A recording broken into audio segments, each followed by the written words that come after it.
মা, আমার 2 হাত ভরে কিন্তু মেহেন্দি দিয়ে দেবে, ঠিক আছে? হ্যাঁ ঠিক আছে, এখন চুপচাপ করে বস তো। এত নড়াচড়া করলে তো নকশা করতে পারবো না। আমি তো চুপচাপ করে বসে আছি মা।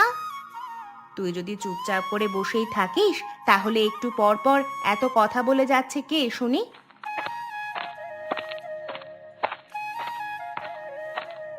দাদু দাদু, তুমি এসে গেছো? বাজার থেকে আমার জন্য কি আনতে বলেছিলাম এনেছো?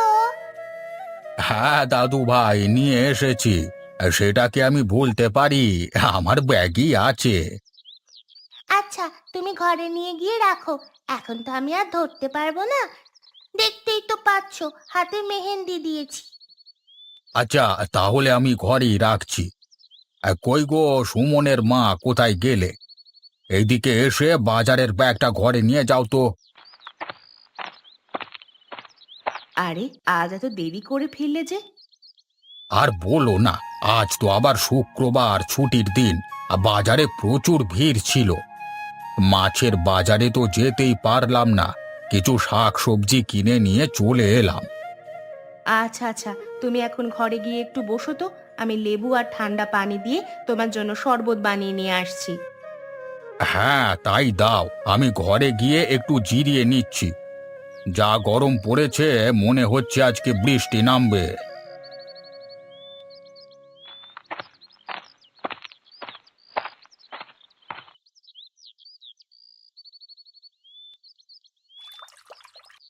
সুমন কোথায়? তাকে ডেকে আনো তো আমার কাছে। ওর সাথে দরকারি কথা আছে। সে ঘুমাচ্ছে, একটু দাঁড়াও, আমি ডেকে নিয়ে আসছি।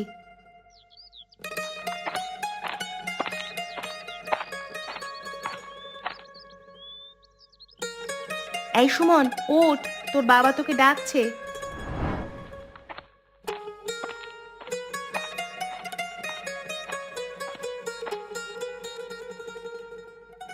বাবা, আমাকে ডেকেছো?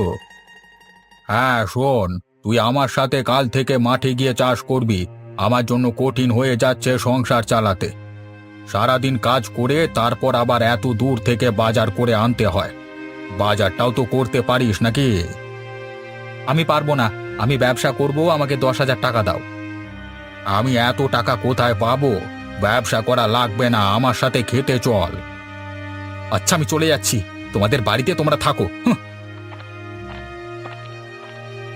সুমনকে আটকাও, ও আমাদের একমাত্র ছেলে। ওকে ছাড়া আমি থাকবো কি করে? ওকে যেতে দাও।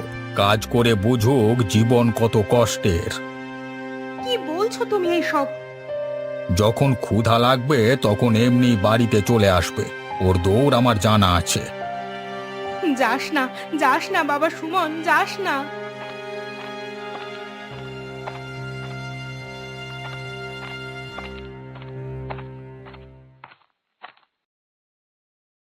কি হয়েছে মা?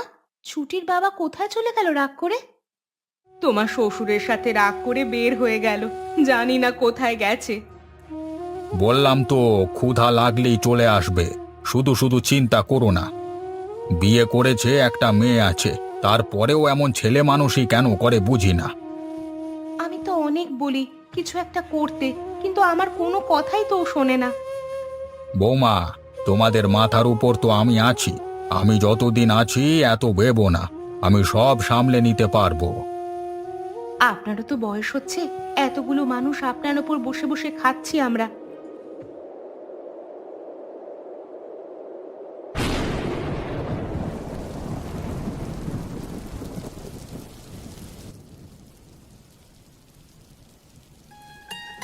দাদু দাদু, অনেকদিন মামা বাড়ি যাই না। চলো না, একদিন সবাই মিলে যাই, খুব আনন্দ হবে। চুপ কর একদম, সারাদিন খালি এটা ওটা বায়নাই লেগে রয়েছে। যা, তোর বাবাকে গিয়ে বল। ঠিক আছে দাদু ভাই, একদিন যাবো আমরা। আজ তো বৃষ্টি হচ্ছে, দেখি আগামী সপ্তাহে সময় করে যাব। তুমি এত ভালো কেন দাদু? তুমি যে আমার দাদু ভাই, এই জন্য।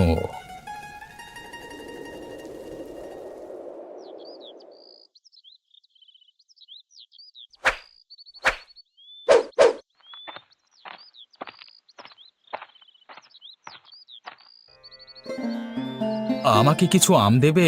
আমি ক্ষুধার্ত। না না, আমাদের আম আমরা খাবো। তাছাড়া আপনাকে তো চিনি না, আগে তো এই গ্রামে আপনাকে দেখিনি কোনোদিন। চোট্টন না তো আবার? আমি তো তোমাদেরই, আমাকে একটা দিলে এমন কি ক্ষতি হবে তোমাদের? আর আমি চোর হতে যাব কেন? দাও না একটা আম। আপনি কি আমাদের ঘরের লোক নাকি যে আপনাকে আম খাওয়াবো? নিজেদের ঘরে গিয়ে খান না, যত সব।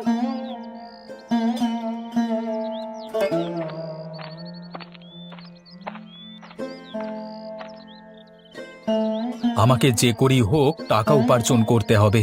দুদিন হয়ে গেল, শরীর তো আর চলছে না।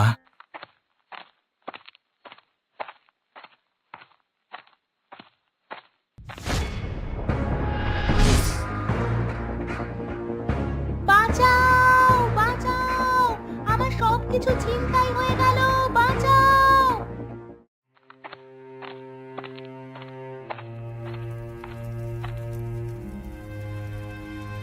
লোকটা মনে হয় অনেক বড় লোক। বউকে শহর থেকে কিনে নিয়ে দিয়েছে বিয়ের সব গহনা শাড়ি, দেখেই বোঝা যাচ্ছে। আজ রাতের মধ্যেই এই গহনা নিয়ে দূরে কোথাও চলে যাব, সেখানে গিয়ে সুখে দিন কাটাবো।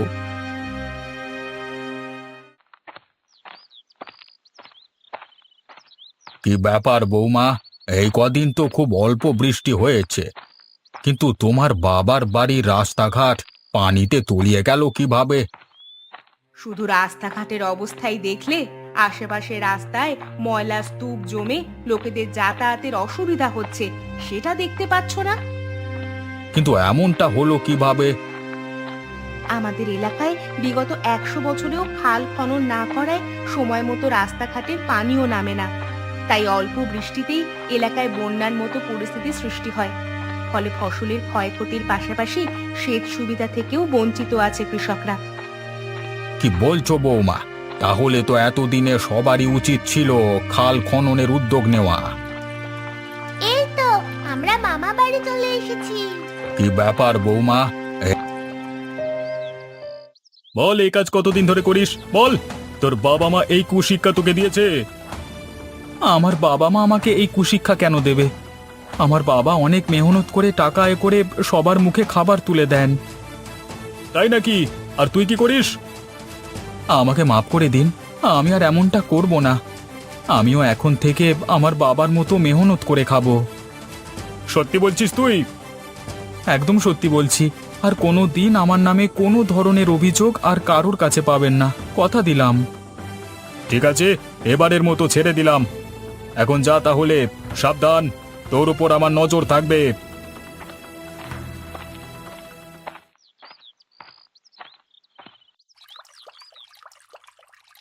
বাবা, দাদা, কই গেলে তোমরা? বাড়িঘর তো ভেসে যাচ্ছে, কোথায় আছো তোমরা? বেআই বেয়ান, পানিতে দাঁড়িয়ে থাকবেন না, আগে ঘরে আসেন। তা বেয়াই, এই সময় আপনাদের এলাকায় এসে তো ভুলই করলাম। কি একটা অবস্থা! এই সব কিছুই হয়েছে দীর্ঘ সময় ধরে খাল খনন না করবার ফলে। জামাই বাবা কোথায়? আসলো না যে? ও আছে ওর বন্ধুর বাড়ি। বেড়াতে গিয়েছে বুঝি? ওর কথা বাদ দিন তো। আচ্ছা, আপনারা বসেন, আমি চিড়ে মুড়ি দিচ্ছি, খেয়ে নেন।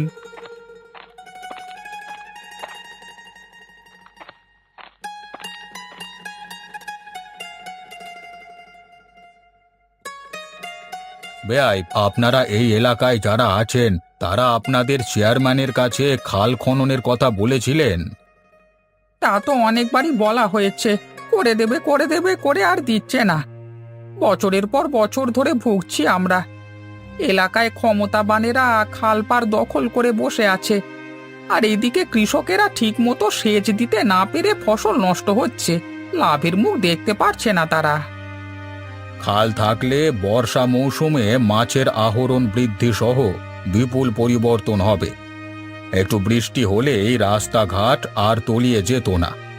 চলেন বেয়াই, আমরা নিজেরাই এলাকার কিছু যুবক ছেলেদের নিয়ে খাল খনন শুরু করে দিই, তাহলে আপনাদের চেয়ারম্যানের টনক নড়বে।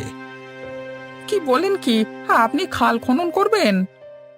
শুধু খাল নয়, তার সাথে দুটি শাখাও খনন করতে হবে, তাহলে বন্যা থেকে রক্ষা পাবে লাখো মানুষ। এতে করে মানুষের ভাগ্য বদলে যাবে, সর্বোপরি সবার অনেক উপকার হবে। আপনি একদম ঠিক কথা বলেছেন।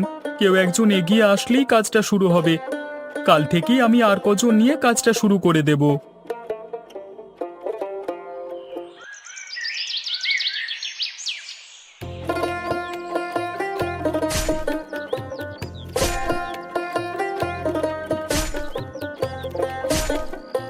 বাহ, খুব ভালো লাগছে। আমাদের দেখা দেখি আরো অনেকে এগিয়ে আসছে। বেয়াই চলেন, আর কাজ করতে হবে না। এ কদিন আমরা তো কাজ করলাম, এই বয়সে আর বেশি কাজ করা ঠিক হবে না। পরে দেখা যাবে আমরাই অসুস্থ হয়ে গেছি। হ্যাঁ, ঠিকই বলেছে। এখন ওরাই পারবে। প্রতিদিন যেভাবে লোক বাড়ছে, আর বেশি দিন লাগবে বলে মনে হচ্ছে না এই খালটা খনন করতে। এই খালটা খনন করা হলে সবার যে কত উপকার হবে সেটা তো তারা জানে। ঠিকই বলেছেন, সব বাড়ি ঘর রাস্তাঘাটের পানি সব নেমে গেছে খালে। রাস্তায় আর ময়লার স্তূপ নেই, পরিবেশও পরিচ্ছন্ন হয়ে গেছে। সন্ধে হতে আর বেশি দেরি নেই, এখন ঘরে চলুন। কি গো, বাড়ি যাবে না? বাড়ি তো যাবই, হাতের কাজ গুছিয়েই কয়েকদিন থাকবো বলেই তো এসেছি, তাই না? তা তো ঠিকই। আচ্ছা, সুমনের কথা তোমার মনে পড়ে না? ও কোথায় আছে, কেমন আছে, কি খাচ্ছে? মনে পড়বে না কেন? ও তো আমারও সন্তান, একমাত্র সন্তান। তবে ওর তো অনেক বয়স হয়েছে, বিয়ে করে এক মেয়ের বাবাও হয়ে গেছে। এখন যদি এমন বাউন্ডুলে জীবন কাটায় তাহলে কিভাবে হবে বলো? তুমি একটু বুঝিয়ে বললে হতো না? আর কত বুঝিয়ে বলবো? বোঝাতে বোঝাতে আমি ক্লান্ত হয়ে গেছি। এখন যেখানে গেছে সেখানে তো কেউ আর কামাই করে ওকে খাওয়াবে না। এখন বুঝুক জীবন কাকে বলে, জীবন কত কষ্টের।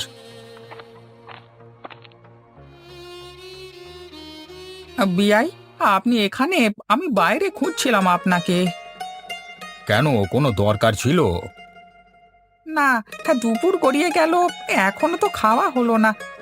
কই রে সুমিমা, সবার জন্য খাবার নিয়ে আয়, ছুটি দাদুভাইকেও পাঠিয়ে দে।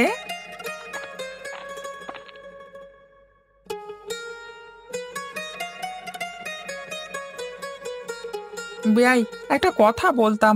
আমাদের জামাই আসলে কোথায় আছে এখন? আপনারা কি তার সাথে রাগ করেছেন নাকি? রাগ না করে কি আর উপায় আছে?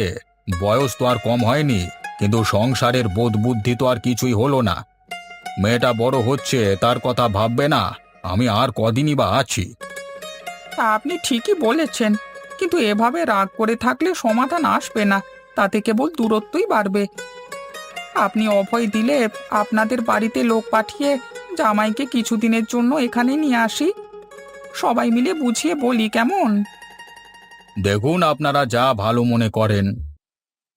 পা, বাবাও আসবে মামা বাড়ি, সবাই মিলে খুব মজা হবে তো। আমি একটা কথা বলতে চাচ্ছিলাম। তা বল না, এত কাঁচুমাচু করছিস কেন? আসলে সুমন আমাদের গ্রামে আছে। তোর সাথে জামাইয়ের কথা হয়েছে? বাড়িতে আনলি না কেন? আমি তো আসতে বলেছিলাম, কিন্তু সুমন আসলো না। তুমি আমার কথা বলনি বাবা? আপনাদের সবার কথাই বলেছি, কিন্তু সুমন বলল সে নাকি আপনাদের সবার কাছে লজ্জিত, তাই আসবে না। এটা আবার কেমন কথা? কোথায় দেখেছিস তাকে? খালে সবার সাথে মাটি কাটছে। ব্যাপারটা যেহেতু চেয়ারম্যানের নজরে পড়েছে, উনি এখন কাজটা হাতে নিয়েছেন। উনি অনেক লোকেদের দিয়ে কাজ করাচ্ছেন। তার মধ্যে আজ সুমনকেও দেখতে পেলাম। আমাকে নিয়ে চলো বাবা সুমনের কাছে। আচ্ছা, খাবার দাবার শেষ করে সবাই মিলে যাব একসাথে। আমার ছেলে কাজ করছে, এটা তো বিশ্বাসই হচ্ছে না। আপনার এই খাল কাটার উছিলায় আপনার ছেলেটারও সুমতি ফিরে এসেছে। আসলে আপনার এই উদ্যোগটা তো অনেক মহান ছিল, তাই ওপরওয়ালা তার যথার্থ ফল আপনাকে দিয়েছেন। এতদিন এত বছর ধরে যা পারেননি, আজ তাই হলো। সবই তার কৃপা।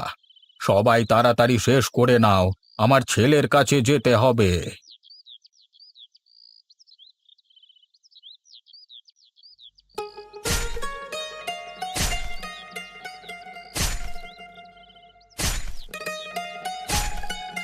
কেমন আছো তোমরা? আমরা ভালো আছি। তুই ভালো আছিস বাবা? হ্যাঁ বাবা। আমরা আমাদের ভুল বুঝতে পারছি বাবা, আমাদের সাথে বাড়ি চল। ভুল তো আমি করেছি বাবা। বাড়ি থেকে বের না হলে বুঝতেই পারতাম না যে তুমি আমাদের মাথার উপরে কিভাবে ছাতা হয়ে আছো। কত কষ্ট করে মেহনত করে তুমি আমাদের মুখের আহার জোগাড় করো। আমাকে ক্ষমা করো বাবা। বাবা, এতদিন তুই কোথায় ছিলি? সে অনেক কথা। বাবা, এতদিন আমার কথা মনে হয়নি তোমার? হ্যাঁ মা, অনেক মনে হয়েছে। তুমি ভালো আছো মা? হ্যাঁ বাবা, আমি ভালোই আছি। সুমন বাবাজি, ঘরে চলো, খাল কাটা তো প্রায় শেষ হয়ে এসেছে। আর 4-5 দিনের মধ্যেই সব কাজ পুরোপুরি শেষ হয়ে যাবে। তোমার আর কাজ করবার দরকার নেই বাবা। হ্যাঁ বাবা, কালই আমরা আমাদের বাড়িতে চলে যাব। এখন চল, বেয়াই বাড়িতে গিয়ে 4টে খেয়ে নিবি, চল। মুখটা একদম শুকিয়ে গেছে, তাড়াতাড়ি চল বাবা। আমি আজ নিজের হাতেই সব রান্না করে খাওয়াবো তোকে। তোমাদের এই আদর ভালোবাসা রেখে আমি আর কোনোদিন কোথাও যাব না। তোমরা সবাই ক্ষমা করে দাও আমাকে। আমি আর ভুল করব না।